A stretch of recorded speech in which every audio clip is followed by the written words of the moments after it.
Mesdames et messieurs, Data Engineer Junior, je veux faire cette vidéo pour vous aider un maximum parce que c'est un métier qui n'est pas simple. C'est un métier qui est peu balisé, où on ne sait pas vraiment comment devenir Data Engineer. Donc on a assez facilement le syndrome de l'imposteur au final. Puis aussi, il peut être difficile de progresser dans sa carrière parce que justement c'est un métier récent et qu'on n'a pas forcément tant de seniors pour nous guider. Et bien que le poste de Data Engineer est assez bien payé, c'est un poste assez récent, donc il se peut que tu aies un manager ou un lead qui ne comprennent pas totalement ce que tu fais. Et donc ça va être à toi de lutter contre ton syndrome de l'imposteur si tu souhaites passer de Data Engineer Junior à intermédiaire puis senior. Et justement, je vais te donner pas mal de pistes pour réaliser ce chemin.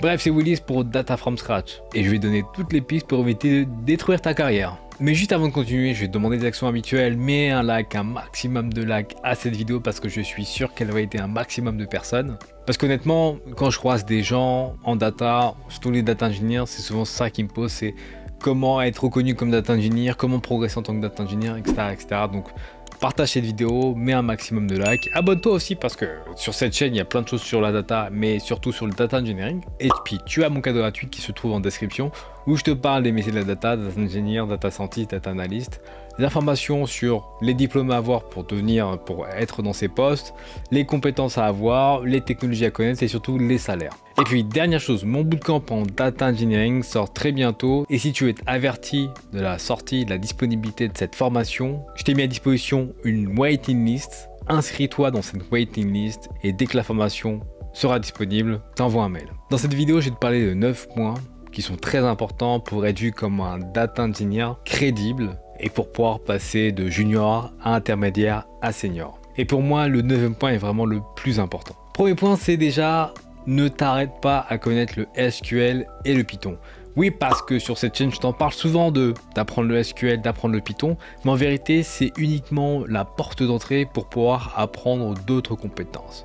Par exemple, le SQL va te permettre de maîtriser, en tout cas d'interagir avec des bases de données, que ce soit Redshift, Snowflake, Databricks, Postgres, MySQL, bref. Toutes ces bases de données utilisent du SQL pour interagir avec. Et toi, c'est pour ça que tu dois maîtriser le SQL. Ensuite, le Python, il y a de très nombreux outils qui utilisent du Python. Ça peut être Polars, ça peut être Airflow, etc. Tu vas aussi devoir connaître Git, qui te permet de gérer du code en équipe, et GitLab, GitHub ou Azure DevOps en fonction de la stack sur laquelle tu travailles. Donc tu as bien d'autres choses à connaître, mais ce qui est important, c'est d'y aller étape par étape et de ne pas te mettre de pression. Apprends un peu tous les jours et tu verras qu'au bout de plusieurs mois, tu seras largement compétent, par exemple sur des outils comme Airflow, comme Spark ou comme Snowflake. Ensuite, en 2, passe de la théorie à la pratique. Oui, parce que l'avantage du métier de data engineer, c'est qu'il y a plein de ressources sur Internet. Mais ce qui est difficile, c'est que c'est pas forcément des ressources balisées qui vont te dire précisément quoi apprendre. Tu vas être amené à lire énormément de documentation, d'articles Medium, des posts Reddit par exemple, et plein d'autres choses. Mais bon, en fin de compte, tout ça c'est assez théorique. Et la meilleure manière d'apprendre, c'est de faire un projet. Soit un projet personnel, soit un projet d'entreprise. Et ce projet, surtout s'il est personnel, tu dois prendre le temps de faire des erreurs dessus, de te tromper, parce que justement c'est ton projet personnel, donc tu as cette flexibilité. Ce qui est un peu moins le cas quand c'est un projet professionnel, où justement tu as des temps de livraison, tu es limité dans le temps, tu dois rendre des comptes, etc. Donc ton projet personnel va te permettre de casser, de détruire, de reconstruire, etc. assez facilement. Tu peux le faire dans une moindre mesure sur un vrai projet data, c'est-à-dire que normalement dans un environnement de développement tu as cette flexibilité, mais dans un environnement de développement tu auras aussi le fait qu'il faut que tu livres aussi, donc tu n'auras pas forcément cette flexibilité de prendre le temps d'apprendre comme tu veux. Donc prends le temps de faire un projet personnel pour passer de la théorie à la pratique. 3e point, c'est sois proactif. On reconnaît un bon data engineer et plus globalement un bon développeur à sa capacité de ne pas être un simple exécutant. Oui, parce que réaliser des tâches Jira puis les enchaîner, bon, c'est cool, tu fais avancer le projet, mais c'est pas uniquement ça qui fait vivre un projet. On a besoin de gens qui se projettent sur le temps, qui aident en fait à organiser le projet et qui aident à la vision de ce même projet. Donc déjà, tu vas devoir faire par exemple une étude d'impact de ton travail. Ensuite, il est aussi bien d'avoir une vision de l'outil que tu utilises. Oui, parce que souvent les outils que tu utilises, ils ont des release notes. Donc l'outil il est mis à jour et tu as justement la description de la release qui a été mise à jour dans l'outil. Et donc Par ça, tu vas mettre aussi à jour les best practices. Donc ça, c'est avant de commencer une tâche. Et ensuite, tu vas estimer le travail. Par rapport à l'estimation, c'est aussi difficile. On est sur des outils qui évoluent vite. Il faut que tu sois conscient qu'il faut que tu te laisses du temps. Pas pour rien glander, mais parce qu'il faut que tu sois capable de gérer les imprévus. Et donc honnêtement, sois à l'aise de rajouter 25 à 30% d'estimation en plus pour te laisser la bonne passante de rectifier le tir si jamais tu as mal réalisé quelque chose ou il y a une nouvelle mise à jour et que tu souhaites la prendre en compte. Donc ça, c'est la partie donc planification de ta tâche. Ensuite, tu codes. Le code, ça prend pas tant de temps que ça si jamais tu as réalisé planification et la réflexion. Ensuite, tu réalises un beau commit dans Git et ensuite tu le pushes dans GitHub, GitLab ou Azure DevOps en fonction de la stack que tu as. Et tu vas avoir justement du code review. Une fois que ta PR ou ta MR a été validée, ton code va être mis en production, va être poussé en production. Et ce code-là, il sera important de le monitorer. Donc si c'est un ETL, tu vas monitorer les performances de l'ETL, tu vas monitorer le code et tu vas regarder un peu s'il y a des choses à modifier.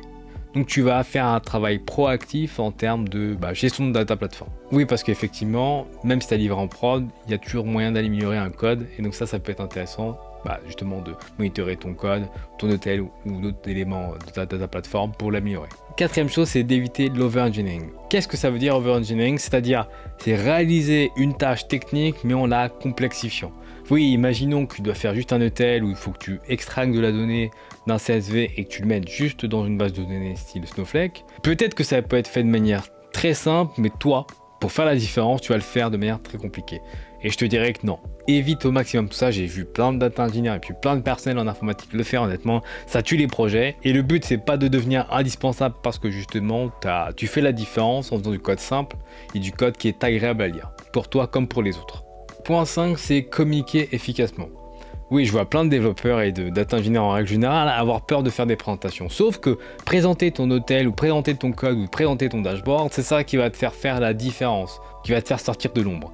Oui, parce que les data engineers sont souvent dans l'ombre par rapport aux data analysts et data scientists, et donc il est intéressant de savoir au final, toi en tant que data engineer, si tu veux te positionner pour un poste intermédiaire ou senior, comment faire la différence. Et faire la différence, c'est concrètement te montrer au jour, faire des présentations à différentes parties prenantes et être assez concis dans tes présentations, assez technique si le public est technique et plus haut level, donc plus macro si le public n'est pas forcément très technique. Sixième point, c'est de demander des feedbacks. Alors demander des feedbacks, c'est difficile parce que ça fait toujours mal d'en demander et que souvent c'est désagréable. Mais ça va te permettre d'avoir une vision précise sur toi concernant ton avancement de carrière. Alors, il y a des feedbacks qui sont intéressants, d'autres moins intéressants. Mais globalement, il va falloir aussi que tu saches faire la différence entre du feedback utile et du feedback moins utile.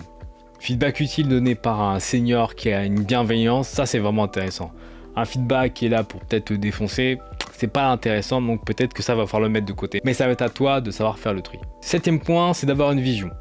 Quand je dis d'avoir une vision, c'est une vision de ton travail et potentiellement une vision par rapport à ce que tu vas apporter de l'équipe sur 3, 6 mois, donc court terme, 6 mois, 1 an, donc moyen et long terme. Et long terme, on va dire, c'est de 1 an à 2 ans. Que vois-tu sur le projet qui peut être amélioré? Toutes ces choses-là, ce qui va être intéressant, c'est de leur monter à ton lead et de montrer pas uniquement la technique que tu souhaites travailler, mais aussi l'intérêt que ton manager ou ton lead a à te mettre sur cette tâche. C'est-à-dire, par exemple, imaginons, il y a un problème de performance sur un hôtel et toi, tu voudrais justement travailler et booster tes compétences en termes d'optimisation de requêtes SQL. Toi, l'intérêt, c'est de monter en compétence sur la partie technique, mais l'intérêt de ton manager, c'est de réduire le temps de processing. Donc, il faut parler à ton manager ou à ton lead du fait que tu souhaites améliorer l'ETL et donc le temps de processing, le temps de traitement de ton ETL. Et de cette manière, tu auras la possibilité de travailler sur l'optimisation des requêtes SQL. Donc ça, c'est aussi une manière de faire pour montrer que tu as une vision sur le court, moyen et long terme. Apprendre à dire non. Oui, parce qu'honnêtement, sur des projets data, il y a toujours du travail, toujours des gens qui viennent te déranger, toujours, voilà. Il se passe toujours plein de choses. Mais ça va être à toi de dire non si tu trouves que c'est pertinent. Oui, parce que sur un projet, le temps est important. Ton temps de dev, le temps de livraison, les temps de test. Bref, tout est timé et tout peut aller très vite. Donc il va falloir que tu sois capable de faire respecter ton temps, avec politesse évidemment, parce que les gens peuvent très bien te voler ton temps et tu seras le seul fautif. Et le 9e point qui est pour moi le plus important, c'est de te construire une expertise. D'abord une expertise sur le projet sur lequel tu es. Je vais prendre un exemple. Par exemple, quand j'étais chez Ubisoft, j'ai vu Spark et j'étais très intéressé par Spark. À l'époque, sur mon projet, puis plus globalement sur Ubisoft, il n'y avait pas beaucoup de gens qui faisaient du Spark en 2017. Et donc j'ai pris l'initiative de faire la migration de script qui était en SQL, de le faire en PySpark. J'ai pris cette initiative parce que d'abord, Spark était beaucoup plus puissant que Hive, qu'on utilisait à l'époque. Et donc de cette manière, j'apprenais une nouvelle technologie que je ne connaissais pas, mais aussi je me construisais une expertise qui apportait vraiment de la valeur à mon équipe, mais aussi à d'autres équipes chez Ubisoft. Dès 2017-2018, ce qui m'a permis de gagner en crédibilité sur le projet. Bref, j'ai parlé de pas mal de choses dans cette vidéo. J'espère que tous les points que j'ai abordés vont être utiles. Dans tous les cas, même si le chemin peut être un peu tortueux, tu peux y arriver, il n'y a pas de problème. Mais le tout, c'est d'être conscient de tous les points dont je t'ai parlé pour pouvoir les appliquer sur ton projet. Sur ce, on va s'arrêter là. C'était Willis pour Data from Scratch et je te dis à la prochaine. Bye!